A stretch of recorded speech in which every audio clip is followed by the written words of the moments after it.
వరంగల్, నల్గొండ, ఖమ్మం శాసనసభ పట్టభద్రుల ఉప ఎన్నికల పోలింగ్ మొదలైంది. ఉదయం 8 గంటల నుంచి సాయంత్రం 4 వరకు ఓటింగ్ జరగనుంది.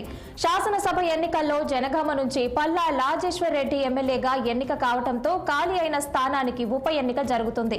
మధ్యాహ్నం ఎండ దంచి కొడుతుండటంతో ఉదయాన్నే ఓటు హక్కు వినియోగించుకునేందుకు గ్రాడ్యుయేట్ల పోలింగ్ కేంద్రాలకు బార్లు తీరారు.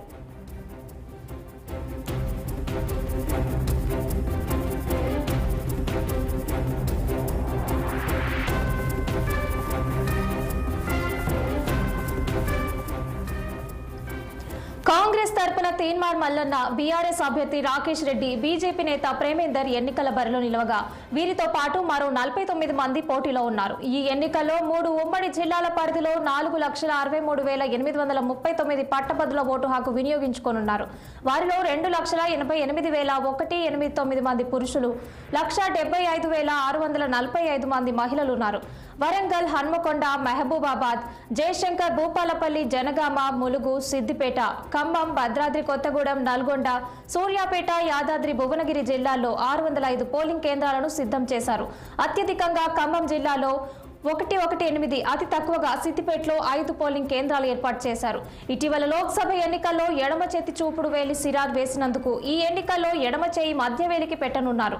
ఎమ్మెల్సీ ఎన్నికల్లో నోటుకు ఓటు వేయడానికి అవకాశం ఉండదు.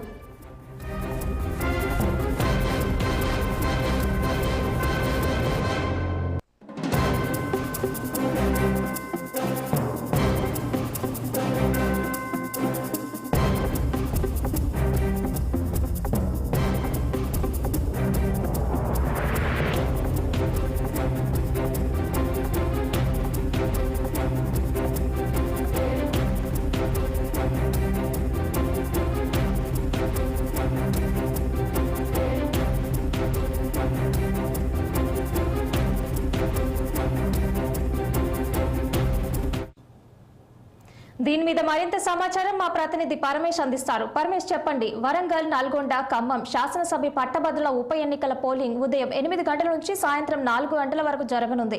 పూర్తి డీటెయిల్స్ ఏంటి? అయితే వరంగల్, నల్గొండ, ఖమ్మం పట్టభద్రుల ఉప ఎన్నిక ఏదైతే ఉందో ఉదయం 8 గంటల నుంచే మొదలైంది. ఇప్పటికైతే ప్రశాంత వాతావరణంలో కొనసాగుతున్నటువంటి పరిస్థితి అయితే ఉంది. ఎక్కడ కూడా ఎలాంటి సంఘటనలు అయితే జరగలేదు. ఒక నార్కట్పల్లి మండలంలో మాత్రం ఏదైతే ఇండిపెండెంట్ అభ్యర్థి అశోక్ కుమార్ పై అయితే కొంతమంది దాడి చేశారని చెప్పేసి నార్కట్పల్లి పోలీస్ స్టేషన్ లో ధర్నా నిర్వహించడం జరిగింది. ఏదైతే జిల్లా ఏఎస్పీ రాముల్ నాయక్ ఆ సంఘటన స్థలానికి చేరుకొని ఆయనతోటి మాట్లాడి ఆయనకు ఒక సెక్యూరిటీ గార్డుని కూడా కానిస్టేబుల్ ఇచ్చినటువంటి పరిస్థితి అయితే ఉంది. దీనికి మినహా జిల్లాలో ఎక్కడ కూడా ఎలాంటి సంఘటనలు అయితే జరగలేదు. ప్రశాంతంగా వాతావరణంలో అయితే కొనసాగుతున్నటువంటి పరిస్థితి ఉంది. అయితే అభ్యర్థులందరూ కూడా అంటే పట్టభద్రులందరూ కూడా తమ ఓటు హక్కు వినియోగించుకోవడానికి భారీగా చేరుకున్నటువంటి పరిస్థితి ఉంది. మనం ఒకసారి విజువల్స్ లో కూడా చూసుకోవచ్చు. అయితే ఉదయం నుండే తమ ఓటు హక్కు వినియోగించుకోవడానికి భారీగానైతే పోలింగ్ కేంద్రాలకు చేరుతున్నటువంటి పరిస్థితి ఉంది. అయితే ఇప్పటికే కొంతమంది అయితే మహిళలు కూడా చాలా పెద్ద ఎత్తున కూడా వచ్చినటువంటి పరిస్థితి ఉంది. క్యూలో నిలబడి ఏదైతే 12 దాటిన తర్వాతకి ఎండ తీవ్రత ఎక్కువగా ఉండడంతో అయితే ఎర్లీగా వచ్చేసి తమ ఓటు హక్కు వినియోగించుకోవాలని చెప్పేసి భారీగా చేరుతున్నటువంటి పరిస్థితి కూడా మనం విజువల్స్ లో చూడవచ్చు. ఏదైతే పోలింగ్ కేంద్రానికి వచ్చేటటువంటి అభ్యర్థులకు కూడా ఈ ఎన్నికలు మిగతా ఎన్నికల్లో కొంత డిఫరెంట్ ఉంటుంది కాబట్టి ఈ ఎన్నికల్లో ఎవరు కూడా ఎలాంటి మిస్టేక్స్ చేయకుండా ఏదైతే తెలిపే విధంగా ఈ ఎన్నికల సంఘం ఏదైతే సూచించినట్టు గైడ్ లైన్స్ ప్రకారం కూడా వాళ్ళు ఇచ్చినటువంటి మార్కర్ పెన్ తోటి వేయాలి. ఈ ఖాళీ ప్లేస్ లోనే ఏదైతే అంటే సీరియల్ నెంబర్ వేయాలని చెప్పేసి చూసుకున్నటువంటి ఒక ఫ్లెక్సీ కూడా ఏర్పాటు చేశారు. ఎవరు కూడా ఎలాంటి మిస్టేక్ చేసినా గానీ అది చెల్లదని చెప్పేసి చెప్తున్నటువంటి పరిస్థితి ఉంది. అంటే మొత్తానికి ఈ ఎన్నికల్లో పట్టభద్రులకు ఎలాంటి ఇబ్బందులు లేకుండానైతే అన్ని ఏర్పాట్లు పూర్తి చేసినటువంటి పరిస్థితి ఉంది. కొన్ని పోలింగ్ కేంద్రాల్లో మాత్రం వికలాంగులకు ట్రైసైకిల్స్ ఏర్పాటు చేయలేదని చెప్పేసి వాళ్ళు ఆరోపిస్తున్నటువంటి పరిస్థితి ఉంది. దీని మీద దృష్టి సారించి ఇప్పటికైనా సరే వచ్చేటటువంటి వికలాంగులకు ట్రైసైకిల్స్ కూడా ఏర్పాటు చేయాలని చెప్పేసి వాళ్ళు కోరుతున్నటువంటి పరిస్థితి ఉంది. అంటే పోలింగ్ వచ్చే వారికి ఏమైనా హెల్త్ ఇష్యూస్ వచ్చినా కానీ వారికి సంబంధించినటువంటి మెడికల్ సిబ్బందిని కూడా ఏర్పాటు చేసినటువంటి పరిస్థితి ఉంది. ఇక్కడికి వచ్చేటటువంటి వాళ్ళకు వాటర్ సంబంధించినటువంటి ఏర్పాట్లు కూడా చేయడం జరిగింది. ఏదేమైనా మొత్తానికైతే ప్రశాంత వాతావరణంలో ఎమ్మెల్సీ ఎన్నికలు అయితే కొనసాగుతున్నటువంటి పరిస్థితి ఉంది.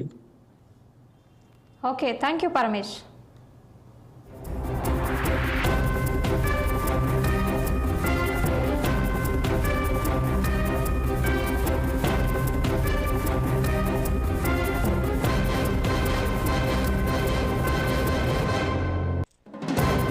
న్యూస్.